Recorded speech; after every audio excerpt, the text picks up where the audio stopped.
I did not grow up with electronic music at all.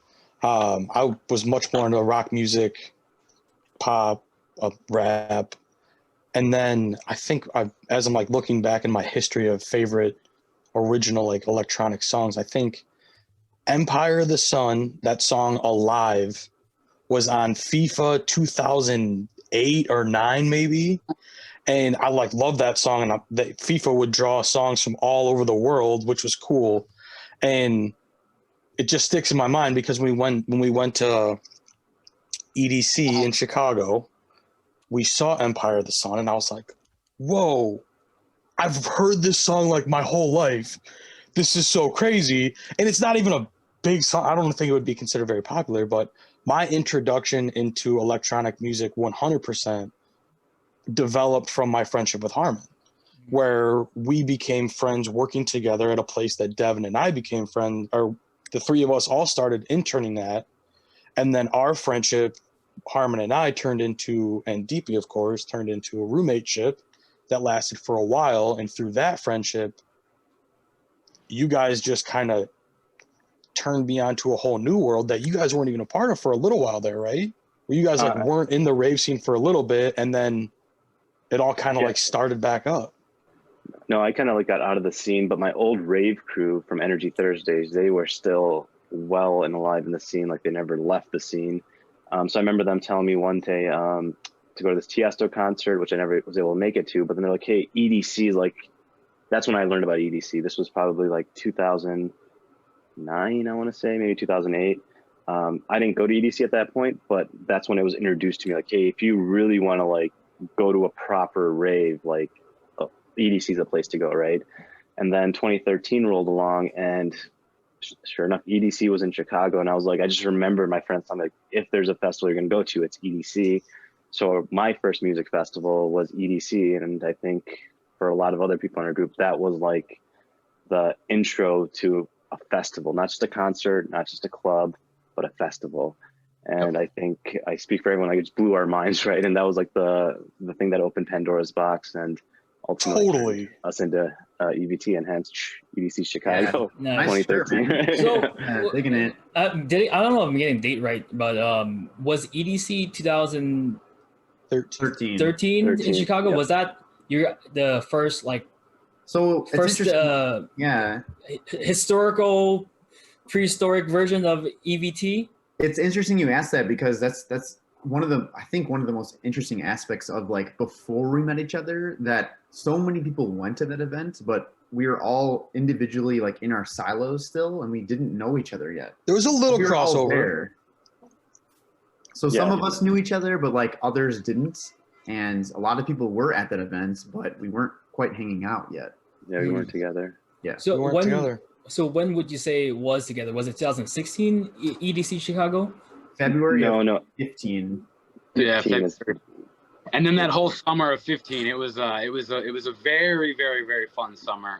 You know, we did a lot of shows. We were together quite a bit.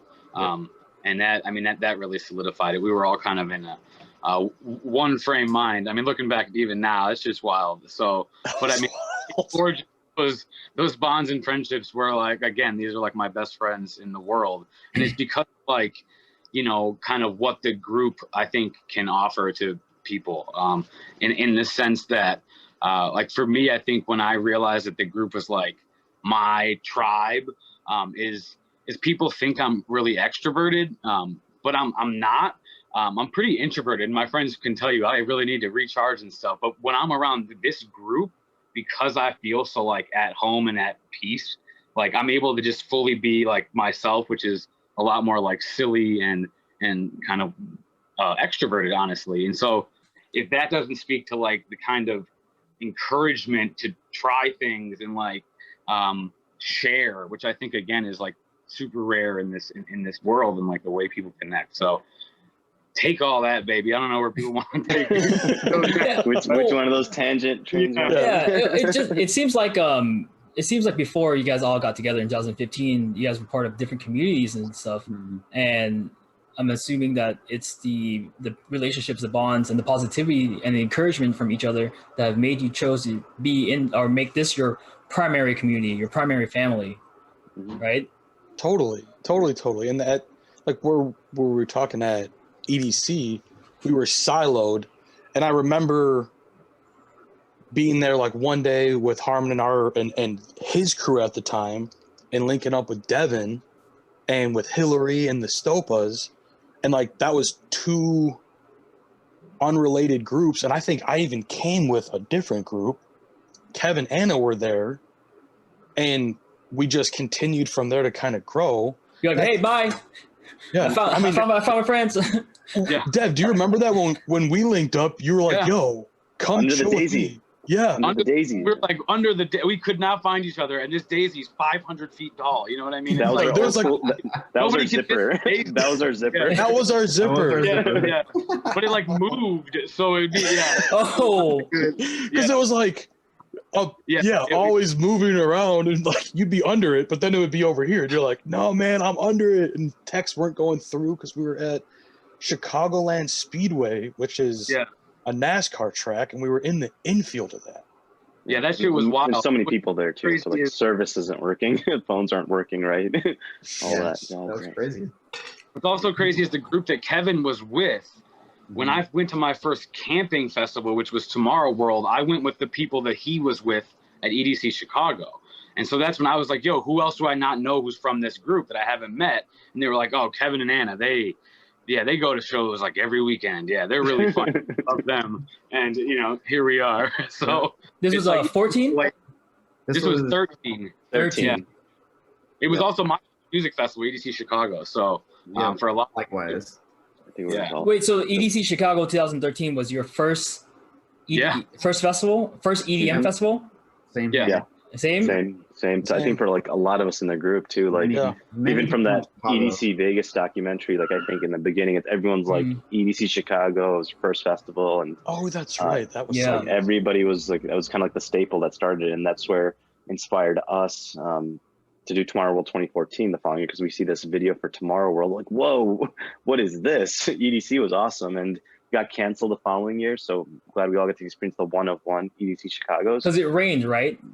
And they lost It money, didn't- right? The last Sunday, and Sunday was the last day, it drizzled a little bit, but it wasn't an end of the cold. world. It wasn't like Tomorrow World rain. It type rained of on deal. Saturday though. Remember that? Didn't we Mildly. go into? It wasn't too bad. It was manageable. Like I think it was probably welcomed at the time. Of, Yeah, like, I heard something all, about like dancing, overheating. It and was all the that shit. people in the neighborhood. It was the surrounding suburbs, because that first night it was They were bumping. so fucking loud. Yeah. Like it was super loud. and it went till 4. It went till 4 a.m. Went to It was David 4 a.m. Guetta, David Guetta played neighbors, Work like, Hard. to the pleasure of all of us. Yeah.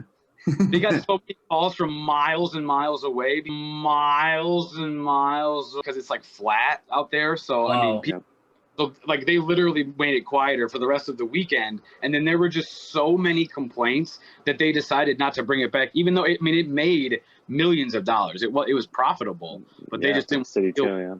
Yeah. it. Yeah, so it was amazing. like- It was a chance to do it, you know. Shout out like, to you know my what? hometown Let's- for ruining something beautiful, Joliet, Illinois. Totally screwed up with all these garbage complaints.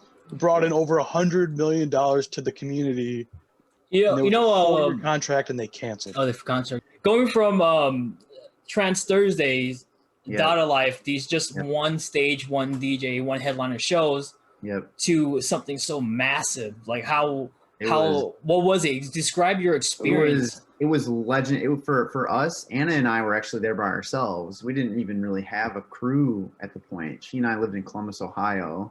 This was before we moved back to Chicago. So we came there by ourselves, and I remember coming into work after that, like the next week, and just raving about it. I was telling everybody at my work Literally. how amazing it was. Like, I've never seen people come together like this. I've never seen camaraderie like this. I've never seen so many people kind of getting along and being in a crowd like this for such a long time over multiple days where everyone's getting along. There's no fighting, no drama, just only good vibes and good music. And it was such a positive experience that it was truly, for me, life-changing. After that, I was completely hooked. Like, I need to do more of this. I need to meet more people who are there. I could tell that we were kind of on the same wavelength. And kind of the inception of us hanging out with, I guess, our first group of friends who were kind of in the scene was I had painted my windshield in my car, EDC Chicago. So we drove from Columbus to Chicago, about a 6-hour drive. By the time we got back to Columbus, I think we were just driving down the street. I hadn't like cleared it off the windshield or anything like yet, because I was still like, hey, we went there. So someone actually walked up to the car and said, hey, I have the wristband. Did you guys go? And I said, yes. And that was Parker Brumfield, who is Margot's older brother. He's like, hey, I glove. I'm a glover. So like, I would love to give you guys a light show, hang out. Let's do that. So we exchanged numbers, hung out, met his friend Kyle, met Margot, and we became very good friends with the Columbus folks, Nick Weaver, Pat, Jenna as well. And Jenna knew Dev, which is so interesting because they were kind of hanging out and they were telling each other about, and you have to meet Anna and Kev. Who are Anna and Kev? But by the time we went back to the Chicago, we actually didn't hang out with Devin or anyone yet. And we met through other means, which is crazy because we almost were destined to meet anyway, but we met through a different channel. Yeah. So it's kind of crazy how that all worked out. But, such a small world. Yeah, very crazy. Yeah. But EDC Chicago was absolutely legendary. I remember the feelings afterwards of just how, I don't know, I was just so impressed and so happy that there was such an amazing event that existed that I could go to. And I was like, immediately, I must do this again. That was my thought. Yeah. No, same. It was like very overwhelming. I mean, there was just like lights everywhere, street actors, performers, rides, funnel kick. Like, there's all these different elements. And you're like, I remember just throughout the entire weekend just saying like, where am I right now? Like, I honestly can't believe such a place exists. And just literally awestruck all weekend. And I think just kind of the same vibe as everyone else. Like, hey, we need more of this in our lives. This is an introduction to it, and what an awesome way to introduce it. Because it wasn't just like a rinky-dinky festival. This is like EDC, who pulls out all the stops, high-level production. And I'm just thankful that for my first festival was that, and it happened to be the one of one in Chicago. Did anyone else have Sirius XM at the time? Yeah, BPM. Yeah, BPM. So that's like a huge part of like how I found out about everything. So at the time I was living in Columbus. I was making these long drives back and forth, Chicago to Columbus. It was like a 12-hour round trip. And the only thing I had, because I was driving by myself most of the time for a few years when I got my first job out there, I would just listen to Sirius XM, and it would just be BPM and Electric Area, I think was the Electric Area, yeah. So I remember they'd have commercials about EDC, and it would be EDC. So that actually gave me, I guess, the knowledge of that event even was a thing. I bought tickets to EDC in 2013, actually. That was my first year in going to Vegas. And I had met Anna just a couple months after buying tickets, but before going to that. And after knowing her, she's like, Kev, like there's an EDC in Chicago going on. I didn't even know what was happening. So she told me about it, and we bought tickets and we went there. But that radio station or radio stations and for Sirius XM was like kind of like the I don't know, there was like the wealth of knowledge of like what was going on in the scene at first, which is really cool. I've been to 11 EDCs. My first one was 2008, and I'm actually kind of jealous because my first two EDCs was not a positive experience. There were a lot of things that factor into it which made it not positive or not. It was enjoyable because it was fucked up, but overall it wasn't as warming as your guys' story. I didn't feel the joy or the magic of EDC until I want to say 2010, the last show in LA before they moved it to Vegas. And I think ever since then, I felt this kind of like weird presence, of EDC and what it's all about, this camaraderie, how everyone's together. What were you gonna say, Harman? I think you're gonna say something. From a production perspective, I think Insomnia, they have like the best production element there. I mean, EDC, the only thing close, I think Tomorrow World would be the only competitor that was like close from a production perspective. Vastness of walking in to EDC Chicago, at least to start, and then when we went to Vegas as a group, that was like a spectacle. I mean, in regards to like EDC Chicago, so that's again was at Chicagoland Speedway, and I had run a few NASCAR events working for the hospitality department of the actual race course for NASCAR 2 years before that. for 2 summers before that. So I had been there a few times and seen and I had done the setup for NASCAR races with big vendors and been a part of the vibe of the NASCAR race, which was never my scene. It was a really cool job that I had in the summer, which was cool while playing baseball. But then seeing EDC, which is the same place I had been 2 summers before, it was like walking into a whole new world. And just I couldn't even imagine or couldn't fathom how that was the same place. And then going to see EDC Vegas, which was 2015, I think, when we went, right? 16. 16, yeah. So The after video that says 16, right? summer of 2015, then we all went as a group to EDC Vegas 2016. Yeah. And that was even more massive and vast. I remember like just walking in from the stands and like walking up and like looking down into everything and just being like, whoa, like this is, are all those lights people? Oh no, they can't be people. Yeah. Oh wait, they Some of them actually are all people. Yeah. And also there's like under the electric sky, I mean, everything is so bright, but it's like 11 o'clock when we get there. And just the idea of like going to an event super late like that for me was unheard of. Like, what do you mean we're going to leave the hotel at 10? Are you guys nuts? Like, we're going to miss it. Like, oh, this is crazy. No, Mike, come on. You got to wake up kind of deal. Like, we're going to make it. And then seeing it was as bright as day. And I think comparison wise, like nothing to me has felt that vast. How hard was it to, how hard or how easy was it to convince 50 to 100 people to go to EDC 2016 for the 20-year anniversary? I don't know. Did our group have? I think we were pushing 30 for EDC 2016. or so. But was it like, hey, come on, it's gonna be fun? I was like, hey, I think EDC is gonna happen. Bam, ticket spot. I think the beauty of our group is that like nothing's ever forced. Whatever happens organically. So whether it be Electric Forest or EDC, I don't think anybody was twisting anybody's arms. Like we were all kind of just planning of like, hey, let's do this. And before we knew it, we had a group of 30 people.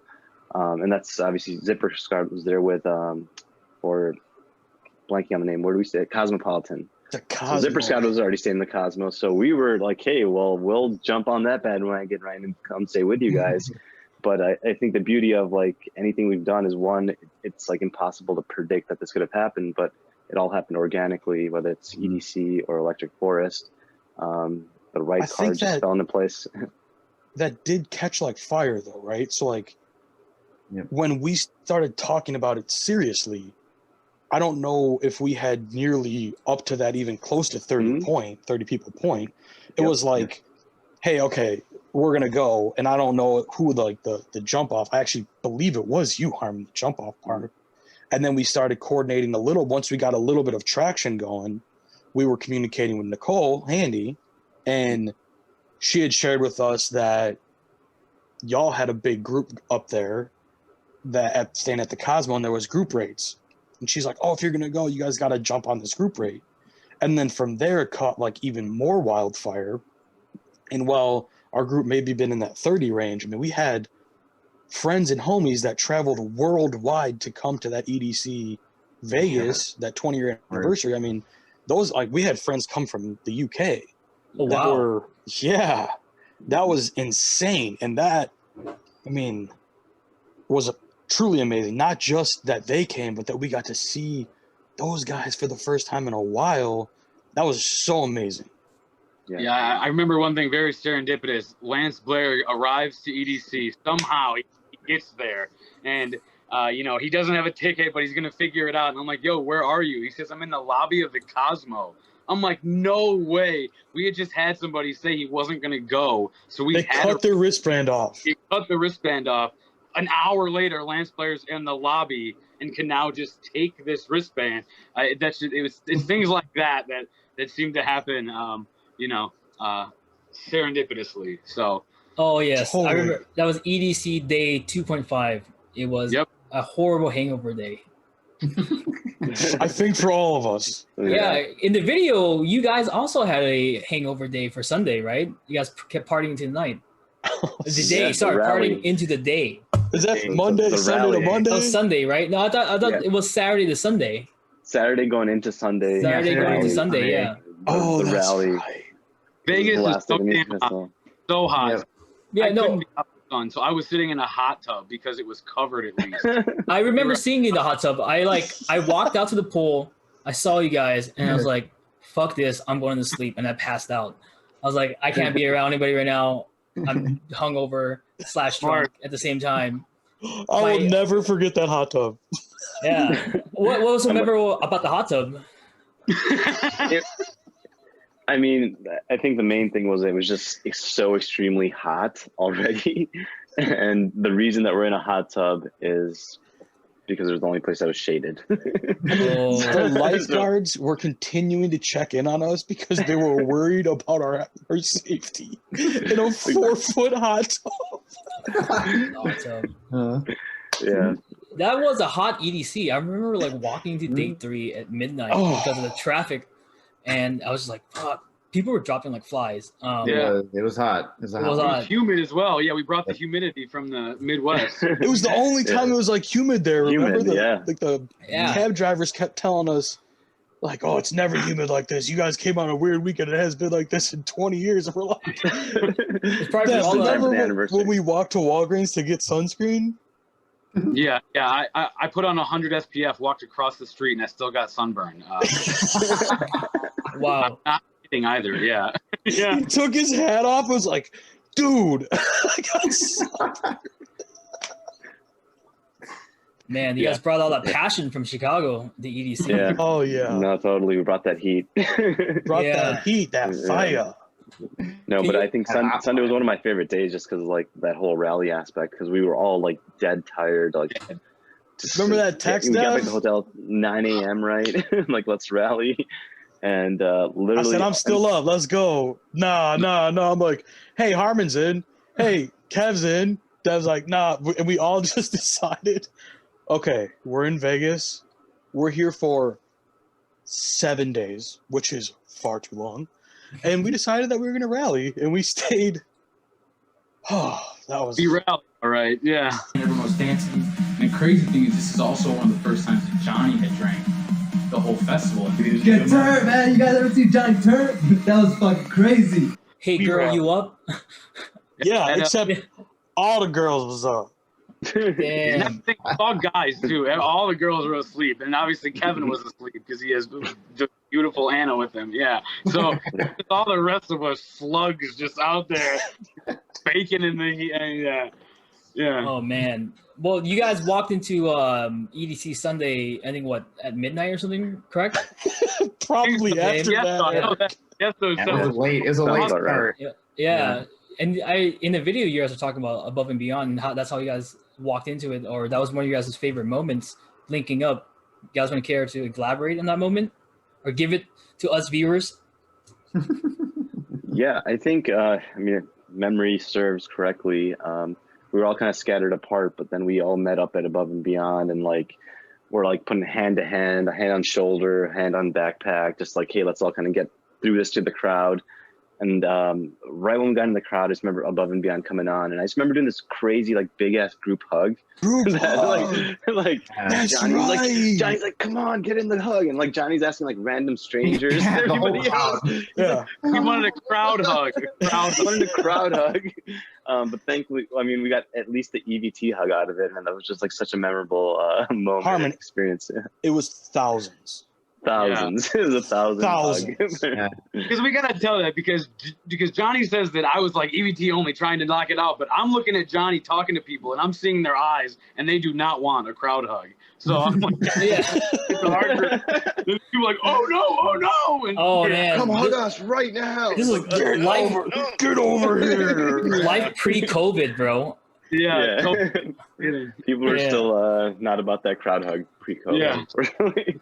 Definitely Yeah. It was a wasn't good one. time. It was a good trek. You know, I think before, at least where we were, I think we were over probably by the zipper, and like we went with a pretty significant size group all the way from the zipper through the whole crowd to circuit grounds, and it was a long trek. Yo, I It was remember a that lot. trek, dude. I remember that trek Yeah. because I think we did that trek for Eric Prids, and then I remember I was like, I was like, hey man, the Red Bull's kicking in. I gotta go. Eric Priz is about to start. Meet me. My wings is here. Meet me meet me back right speaker E7 on the right side. Yeah. I'm next to the guy in the fucking penguin hat. Here's a picture. Yeah, right. And you look at the picture, you're like, wait for it to send. It's like all blurry. Yeah. Yeah, and I'll never forget Nicole taking out her phone and going, I can't see what this says. Yeah, so, you know, all the instructions in the world might not help sometimes, you know. So. Wherever you are, there you are. Yeah. And then the sun comes up and the music is still going. Mm-hmm. Which is so crazy. Was this their first time seeing Above and Beyond, or? No, we actually saw them at the rave as well. Yeah. Years prior to that, and a few other places. Spring Awakening, I think we saw them. EDC Chicago was the first time. EDC Chicago, of course, right? That EDC Chicago may have been the first time I saw them, actually. Mm-hmm. In addition to other artists, because it was the first festival. But yeah, we've definitely seen them before, and just seeing them at EDC with our collective group was just something else. So. Yeah, that's one thing I love about EDC. I've seen any artist, especially an artist like Above and Beyond, where a lot of their music plays on your emotion, is the emergence and being surrounded of all your loved ones and that feeling of happiness. You know, the EDC does a great job with all the productions, fireworks. I mean, fireworks plus Sun and Moon is the greatest experience anybody can ever feel at EDC. As played out as that song is, I don't know anybody who would not want to hear that song underneath a bunch of fireworks. Yeah, I agree. Totally. Yep, it's just feelings of like euphoria and comfort, and yeah, it really hits acceptance, love, happiness. I mean, we can go on and on. It really evokes a lot of deep emotion there. Where I mean, it brings tears to your eyes because it's just so beautiful, and you're with so many people enjoying it at the same time as you, and everyone just wants to have a good time doing it, and it's just it's a beautiful thing. Totally. It's unique how you position that, Eric, because I feel like sometimes you walk in or you hear, you go to a set or you see a show and it has like a stigma or something that sticks in your mind as like a color or like a feeling that like comes about from that memory. And I remember walking into one stage specific, and this will be a test for Harman and for Dev to see if we saw the same color. But it was Harman, DP, Devin, and I, and we went and saw Hardwell. And we had to be 1,000 yards from the stage. But alls I can remember in the set from, if memory serves me, wasn't amazing. But it was a specific color in my mind that I felt like was all I saw. Harman, do you remember this? It was red. Red. Yep. It was very dark. Yeah, like demonic, like satanic almost. 2 days ago, I think it's the exact thing. Yeah, seeing the only time I didn't like Alesso when he had the red show, and then DP, bless her heart, gets like sick, and then and then Harman gets sick. It's just like we got to get the fuck out of here. Yeah, this is. Yep. But even though we were 1,000 yards from the stage, we were like 4 miles from getting out of that show. It's like walking out, I felt like we were like swimming through bodies, like dipping and ducking, and it was like 30 minutes later, and we weren't even close to being outside of people. When you think you're out, you're still not out. You're talking about the stages or the rave scene? The stages. Maybe both, but yeah, that's one thing that EDC Vegas does have is like those huge stages. It's almost like they have 3 main stages every year. Yep. Agreed. I think that's what makes EDC difference. It's just like it's so dense because it's just like this racetrack. So like everything's kind of like thrown right in there. Where like Forest of Tomorrow is spread out. There's just so much land. It's like every stage feels like its own little island. Where EDC, you walk in, you're like, where do I start here and where do I go and how do I get from this place to another place? Because everything just like you see lights and that's about it, and sounds coming from every which direction. That's why people run into you sometimes. All those lights just blinding everyone.